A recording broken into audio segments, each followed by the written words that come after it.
everybody. Welcome into Tom Curran's Patriots Talk podcast. It is the aftermath. And as advertised, as I told you, if you were here with us all week long, Phil and I both said the Patriots are going to march into Highmark Stadium and get high marks for their performance. They would win.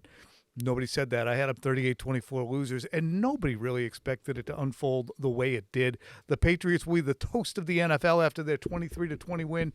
Drake Maye playing clean, tidy, crisp, responsible.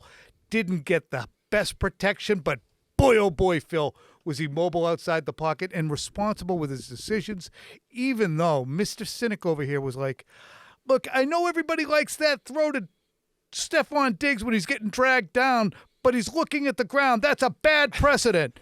And Phil, I could feel him next to me going, have some fun. Is fun that bad, Tom? Phil, your ball. One time. Can you please have a good time. Enjoy something? He could have been hurt. For once. It's like no fun. What if he threw the ball somewhere else? I did say that. I did say that in the postgame. It's a bad precedent. Oh, listen, this was a coming out party for Drake Maye. It was a coming out party for the Patriots.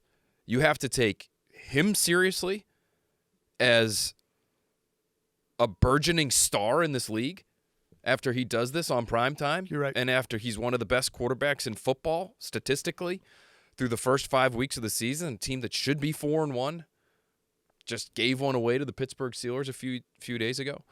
But they're 3-2. And they announced themselves, this is their coming out party, as a playoff contender. This is a team that I thought could win 9 games before the season. No shot I had this ever from the moment the schedule came out as a potential win for them. Now it is. And now you've mentioned it more than anyone else, Tom. They've got a litany of winnable games facing them square in the face. So the team is legit. The quarterback is legit. The coach has breathed life into the entire organization, it seems, and they're on their way. And they didn't just dumb into this win either. It's not like the Bills, and the Bills certainly were complicit in some of their own mistakes, but one of their biggest mistakes, they fumbled at their own, whatever it was, 20, with the mishandling with Dalton Kincaid, and the Patriots handed it right back. So it's not like the Patriots cashed in a million times on Buffalo mistakes.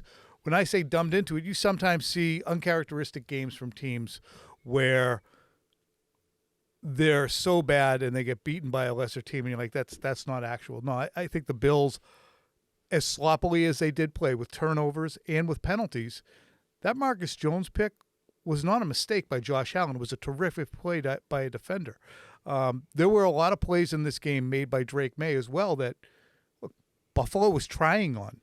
They didn't stop him.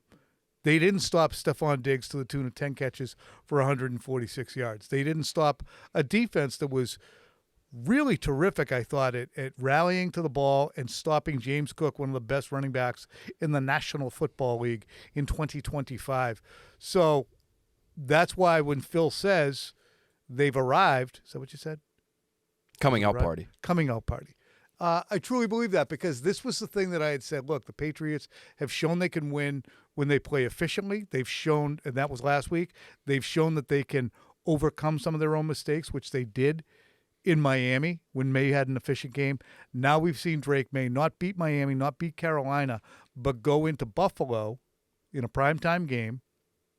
No picks, no fumbles, no ridiculous ideas that he would later say that was a stupid thing to do, and he's planted his flag at that particular summit of competency. You can't take it away from him, Phil.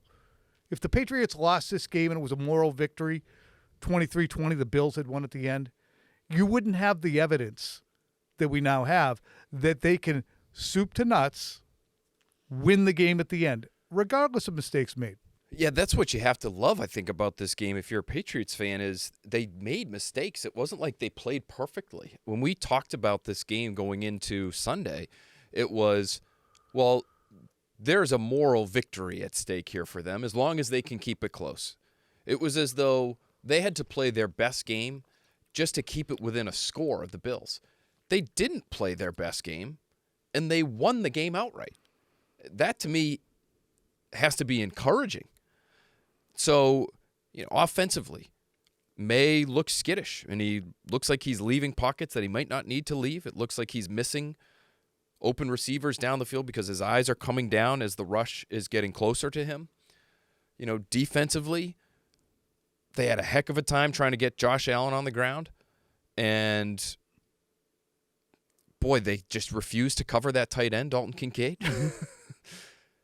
But they're able to overcome those things. And when they have the ball, tie game, 2 minutes left, they have a quarterback who made 2 great throws. They needed 1 or 2 more runs to get into field goal range. I thought those were special throws. The one where he's getting dragged down and then the whole shot to Kayshon Boutte, that's really all they needed. And so the fact that they can overcome that stuff in that setting on Sunday night, to me, speaks volumes about just how quickly they've grown and how quickly they have become this team that looks like it can really contend for a playoff spot. Yeah, and to put a finer point on it, Phil's talking about skittish in the first half. Yes. The second half numbers for Drake Maye, roll through them again, Phil. Because, again, I think it was 9 for 16, you said, in the first half? Or 9 for 16 in the first half, and then he was 13 for 14 in the second half for, I think it was over 180 yards. So I'll try to pull it up here right now. But, 120 quarterback rating in the second half alone, and didn't throw an incompletion in the fourth quarter. So for a guy who, Tom, the most difficult circumstances he's seen on the road as a football player were probably at Clemson 2 years ago or at NC State 2 years ago, for him to go to Buffalo in prime time and go 13 for 14 for 184 yards and a 118.8 quarterback rating in the second half, that's special stuff. Here's Mike Vrabel speaking both about Stefon Diggs, who I mentioned, who in his return to Buffalo had 10 catches on 12 targets for 146 yards, and Drake Maye, who Mike Vrabel, when taking the job and prior to taking the job, said he wanted a quarterback either in place or a pathway to get one that would make his team a contender eventually. Well, he's got that in Drake Maye, and he's found a number 1 receiver in Stefon Diggs. A risk worth taking so far. Here's Vrabel. Well, I just, I'm proud of both of them. Being able to emotionally come back here for Steph and be into this thing all week. You're a really good leader for us, stack a couple really good games together. There's a lot of trust. And again, we're going to move the ball around, right? We're going to move the ball. Everybody helped us again tonight. And I think just a really gutty performance from Drake. Really just continue to enjoy watching him grow and lead this football team. And, it was good for us to again, would love to have a win by 2 scores, but being able to come back and execute in a critical situation, take the clock down, and win it on our terms. We talked about this on postgame. When you look back just 17, 18 months ago, however long ago April of 2024, May of 2024 was, Drake Maye was under the tutelage of Alex Van Pelt, working on 7-step drops, footwork, arm angle, throwing. He was stripped back down. And Alex Van Pelt, it'd be interesting to hear Maye speak at some point when he reflects a little bit more, and it's probably not the week to ask him, but the improvement that Drake Maye made from the day that he showed up in April, and his mechanics were kind of a mess. He was an inaccurate thrower. From then to August, we talked about it last summer. We talked about the improvement that we saw in the games that he was out there. And now the improvement that we've seen from the first preseason game with a cement-headed decision to try and throw a ball while he was being strip-sacked. The intra-squad game where he started off with a pick off of Stefon Diggs and ended with a pick. The other preseason game where he threw high a couple of times. The pick in the second half against the Raiders. Each week he makes these mistakes, and you don't know whether they're part of his DNA and how long it will take for him to say, I can't do that. And I presumed it would take longer. And he could still have a 5-pick game at any time. But again, you can't take this level of improvement away. It's shown that he has gone to this level. He's not going to reside there all the time because it's going to be peaks and valleys. But his improvement since getting here in April of 2024 has been pretty remarkable. Give credit to the coaches too, but to Maye. A lot of credit to the coaches, and I think, Josh McDaniels deserves a lot of credit for, working with a very different kind of talent at that position and making it work. But Tom, yeah, and it's just interesting that this game where he is going to become a player who's on everybody's radar nationally. He's been on people's radar locally. This was really the country's first opportunity to see him. Primetime game. Mm-hmm. Hadn't been a lot of interesting games these last couple of years until now that people would even want to watch.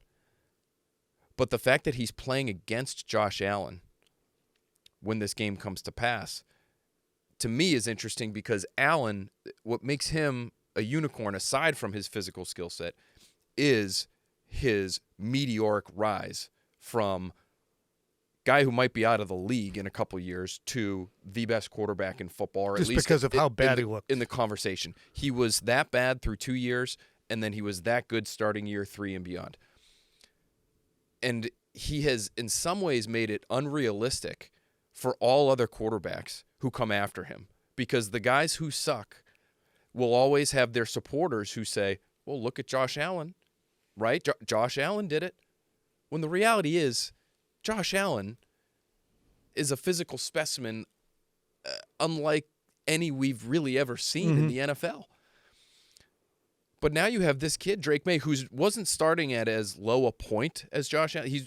I don't think he ever really was as bad as Allen was, even last year. Mm-hmm. But he has made his own meteoric rise, it feels like, in an even shorter period of time here. And if he can keep this going, what he's shown through 5 games, he's going to be where Josh Allen was in his 3rd year when he was in that conversation as not only a top 5 quarterback, but maybe even an MVP candidate. It'll be interesting to see. I don't know if it's going to be an onslaught of media, national media, and attention. It's just the media hordes have changed over the years. But the conversation, whether it be on ESPN with Pat McAfee or Fox with Colin Cowherd or every national program, Scott Van Pelt, you name it, the news cycle is going to be dominated tomorrow by Drake Maye and the Patriots. And the fact that on this Sunday, what are you going to talk about? The Ravens went to 1-4. This will be the story that dominates the NFL. And it's been a long time since the Patriots were a headline for anything other than chaos or dysfunction, or somebody leaving, whether it be Tom Brady and, the Schadenfreude of the New England Patriots or the rest of the country looking at the Patriots where, they suck now. On one hand, it's been a while. On the other hand, and I'm not saying they're back in the same fashion they were, but they should be a playoff team with a young quarterback, and they're still not that good. Like they have a 34-year-old right tackle who's playing great. They have a center on a 2-year contract. They have a rookie left guard. I mean, they who's going to be good, but they still have a lot of roster improvements to take care of. But what does this do culturally for the team and Mike Vrabel and his message? And is Mike Vrabel the perfect coach for 2025 because he sticks by the Borregalises? He sticks even more by a Rhamondre Stevenson. He meets them where they are as opposed to saying, you got to get your shit together. I'm not going to look at you anymore. Yeah, that's a great question. Is he the perfect coach for a Gen Z locker room? I never would have thought that he would be, but it feels like he is. And maybe he had to go back to Rhamondre Stevenson on Sunday night because he lost his other running back, Antonio Gibson, unfortunately for them. But he's just giving these guys chances, and he's believing in them in such a way that probably allows for them to believe in him and his message in maybe a more significant way than they would if he had a different approach. I get this weird question, too. His son's Tyler is an assistant coach at BC right now, offensive line. Where did he play? He played at BC? In college? Yeah, he played at BC. Yeah. So Tyler Vrabel, Carter, Vrabel's a baseball player. In college, I wonder if having kids of that age has made him more understanding in a way that, look, Bill Belichick, Bill Parcells, old school coaches, and Mike was an old school player. Get your shit together and get out. He is coaching in a way that I didn't anticipate. And it's working. Look, the money invested was a crap ton. And getting Josh McDaniels back was a really important move. But the culture installation that's gone on by Vrabel and the moving on from players who seem to have value that may have had the taint of remnants of the old Patriots on them was a calculated risk. They're 3-2. We don't need to set off the streamers and fireworks, but you take it. It's 1:23 in the morning on Sunday morning, Monday morning. No, you were onto something there. I was. Then I went from wonder, family to streamers to. Well, I wonder if, how much he's just learned from his own personal journey, and I don't want to go too far, and say that the fact that he let Andy Borregales kick an important field goal in Miami, and the fact that he allows Rhamondre Stevenson to still touch the ball after making mistakes is why they're winning these games. I don't make too much of it because I don't think that's true. I think Andy Borregales is probably he's better than I thought he would be, I guess, after that Week 2 game in Miami. But I think you could probably get what you got from Rhamondre Stevenson from Travion Henderson if you had given him the ball in those spots instead after that fumble in the first quarter. But I do think decisions like that speak to a level of buy-in that Vrabel has from this team. And if he didn't, you probably don't win a game like this one. And now buy-in begets buy-in, right? Because, okay, now you've won this game. And so if there were any stragglers or if there were any, dissenters in the room, we talked about this on the podcast before, you've got 10% of guys that are probably pulling you in the direction the coaching staff wants the locker room to be pulled. There are probably 10 that are pulling in the wrong direction, and then there's an 80 in the middle that could go either way, right? Winning a game like this one, though, has to help Vrabel in his pursuits of what he's looking for from a identity standpoint and a intangible standpoint. The Patriots have beaten the Bills in the not too distant past, not including last year's game, but the game that Mac Jones had against the Bills a couple of years ago. That would not be described as a feel-good win. It was found money. It was temporary. You knew it was temporary. It was dumbing into a win, as I referenced earlier. This, again, was not dumbing into a win. And the point that I was making currently eludes me. Let's take a break until I get it back.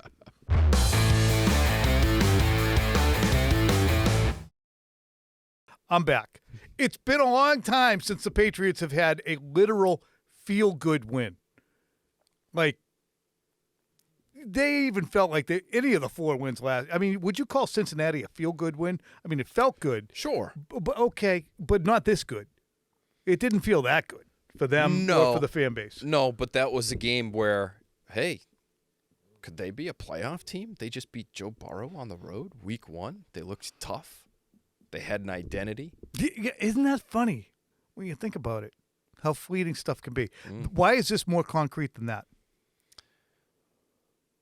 Well, because we've seen flashes of competency before this, right? They played, the quarterback in particular, has played 3 almost mistake-free games now. 3.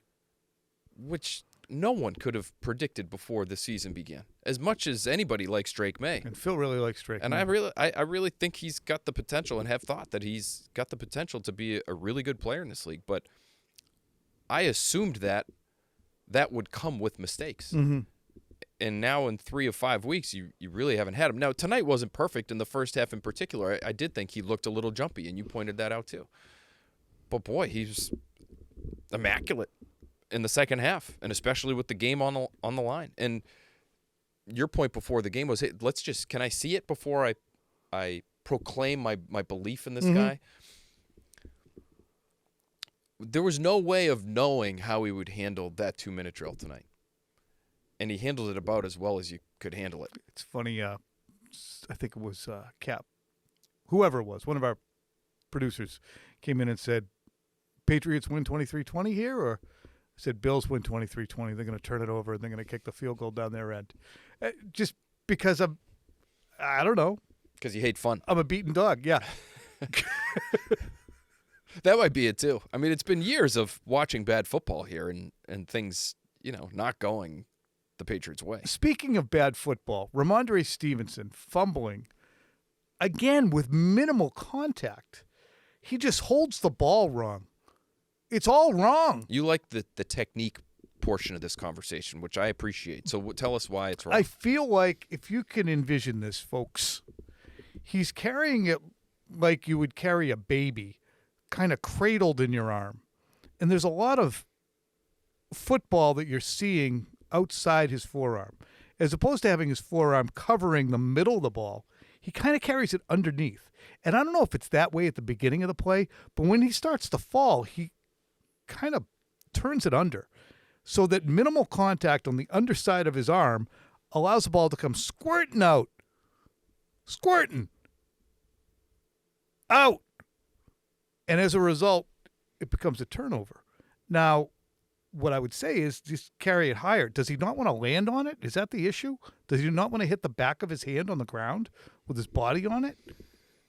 I don't want to spend too long on the technique. I don't know. The technique conversation is interesting, though, because if you watch Travion Henderson, he does do the high and tight thing. He's fumbling the ball with minimal contact all the time.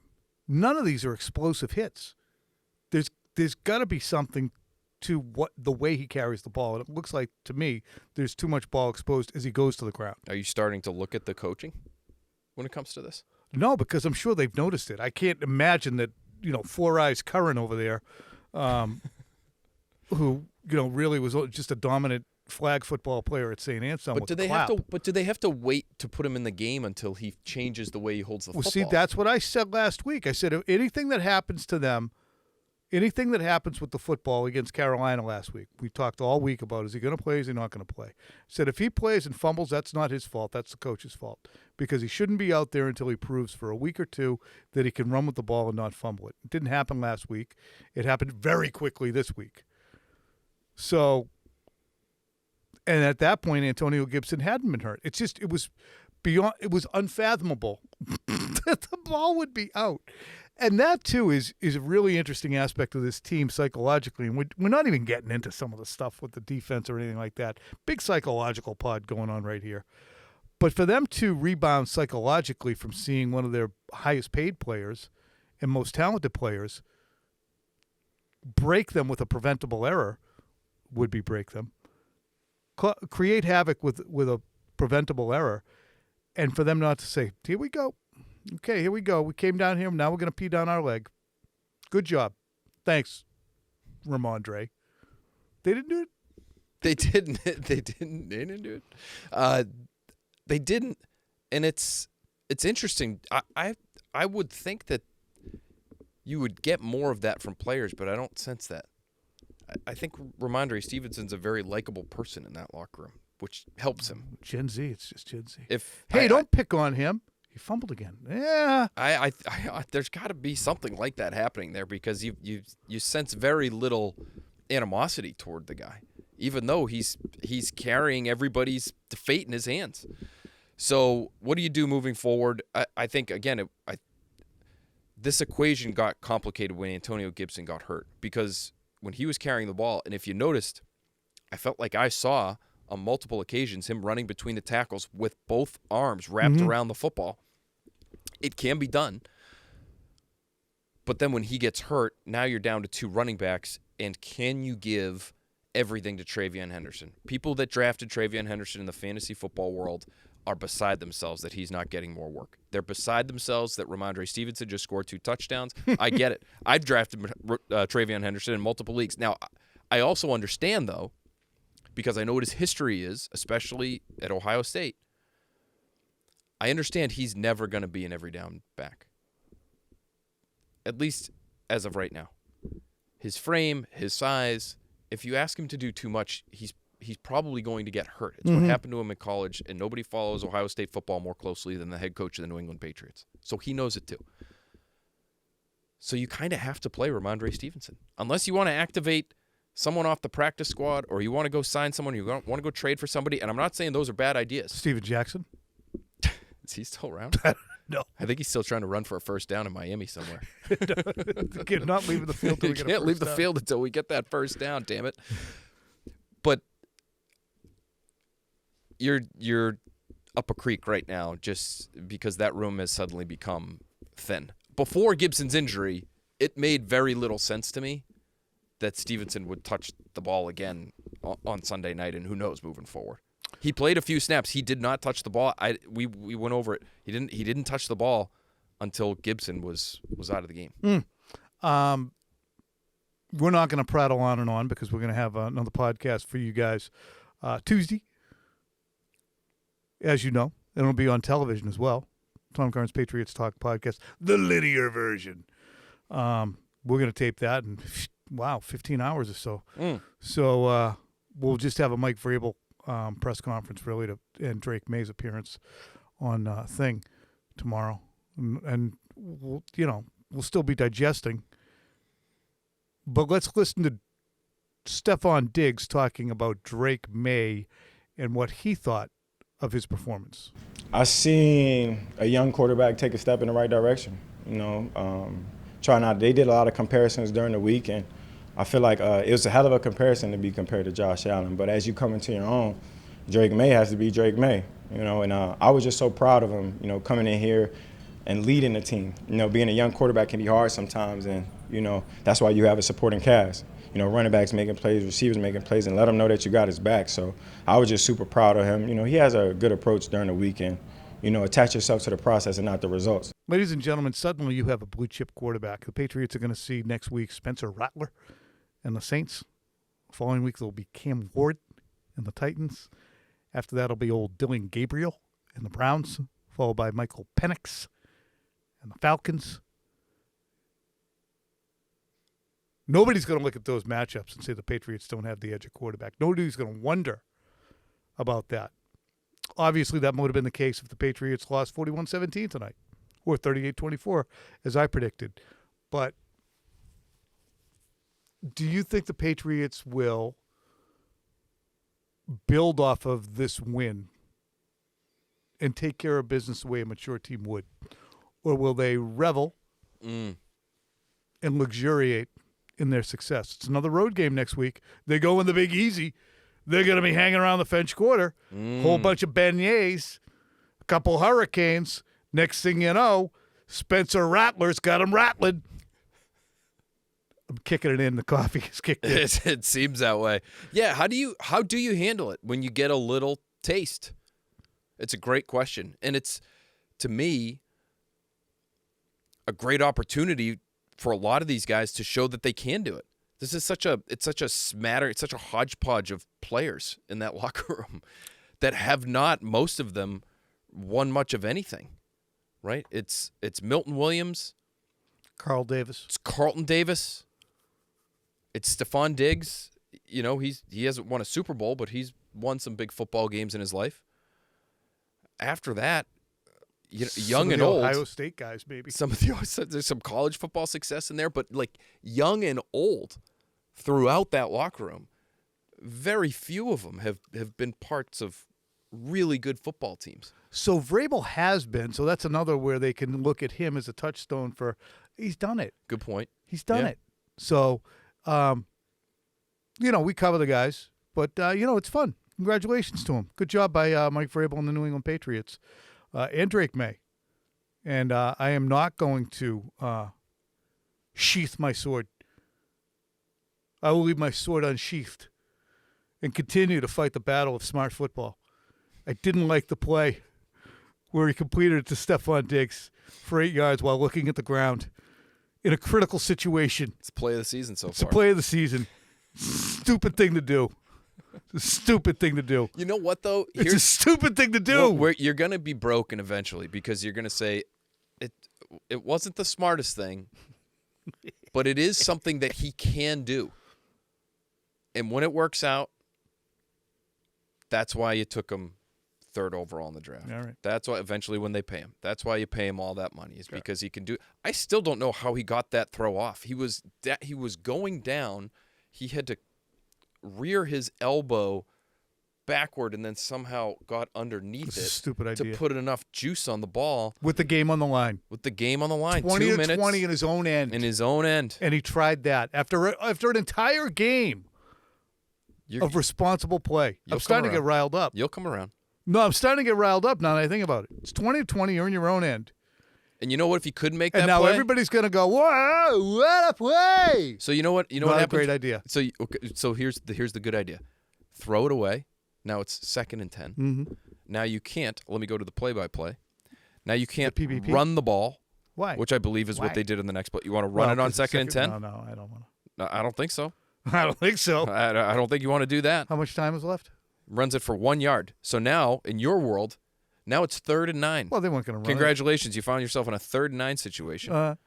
Honey And hole. congratulations, you got a quarterback who can make a honey hole shot with a laser beam from his right This is from like his somebody. right This arm. is like the people who play blackjack. down the sideline. It's like the people who play blackjack. But you're and get still mad not- at other people for taking cards. You're still not even in field goal range because you just bypassed the 12 yards that you got on What was the a line of scrimmage? miraculous play What was the line of scrimmage when he on 1st down first and 10, obviously from the where? from the Patriots 29. Great idea.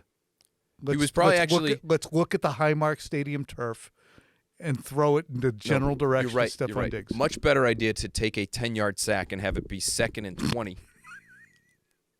And you still get your honey hole shot and you're still short of the 1st down. So now Oh, it worked. Now you're going to hand it off. You couldn't run. worked. You couldn't run worth a lick all night, which is not another a great idea. underrated part of this game. Is the fact that the quarterback played as well as he did without any run game. They averaged another game, 3 games. All Now. right, he could have one a game because that was the only one all game.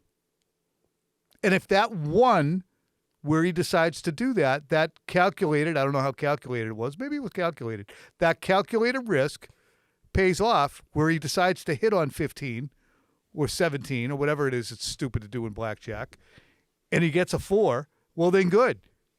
Smart play. He was counting his cards. He knew it was going to go his way. But I still... It's just not as dumb for him, I think, as it is for other people. I think that's what we've got to Okay. come around on eventually. All right. Because fair. there's a handful of guys who can. If Mac who Jones can tried make that? If Mac Jones tried that, it wouldn't go as well. I think all of New England could take turns just walking up, grabbing him by the lapels and jacking him up against the wall. Just in a long line. Everybody gets their turn. I They don't don't even support get to that. say anything. Grab him by the lapels, jack him against the wall, put him down, let the next person come up. Did you see his lapels on his suit going into that Thursday night game the other night? One bright red, one black. Did you see that? Did you see that thing? Yeah. Unbelievable. People in New England might want to jack him against the wall just for wearing that alone. I talked to the dad of a Patriots player, former Patriots player on Friday. Called me while I was playing golf just to say, you see him laying on the ground like that? My God. Oh, come on. Can't look at that anymore. I- Thank but God he's out there. He's playing pretty well. That's all No, I'll no, say. he is. You and I'll I say- both are on the that's Mac all I'll Jones say. isn't horrible He's playing- bandwagon. Playing pretty well. Give We him- are both on the Mac Jones isn't horrible bandwagon. I've said it before. I'll say it again. He will start and win a playoff game in this league. He will not perhaps be the starter for a playoff team. But if he's riding sidecar, shotgun, it's 1:41 in the morning. Let's call it a night. Okay. I Thanks, agree. Casey. Good night. Casey's the producer. And she's great. She's the best. Thank you, Casey. Thank you, Casey. Again, it's 1:42 in the morning. But I am way remiss if I do not mention the food provided tonight for pregame by Pizziola and Raynham on Route 44. My friends Sal and Amanda provided an unbelievable spread. Lasagna, chicken parm, arancini, meatballs, calzone, garden salad, Caesar salad, chocolate cake, chocolate chip cookies. They are a fantastic couple, a fantastic restaurant. The pizza there is to die for, and the prices are pretty reasonable too. So I can't thank them enough nor recommend them highly enough. It's on Route 44 in Raynham. Pizziola, Pizzaiola. Phil? It was phenomenal. And I say that with my chest. Mhm. It was phenomenal. Some of the best chicken parm I have had in a long, long time. And I can say that with confidence because I had about 3 pounds of it. Yep, and Phil got sent home with the extra lasagna because Sal, as is his wont, sent us a little bit more than necessary. Sal, I love you for that, though, Sal. It's gonna feed, Don't ever not be that guy, Sal. gonna feed those Perrys all week long. Hell yeah. So good. Thank you. Thank you, Sal. Okay, thank you, Casey. Good night.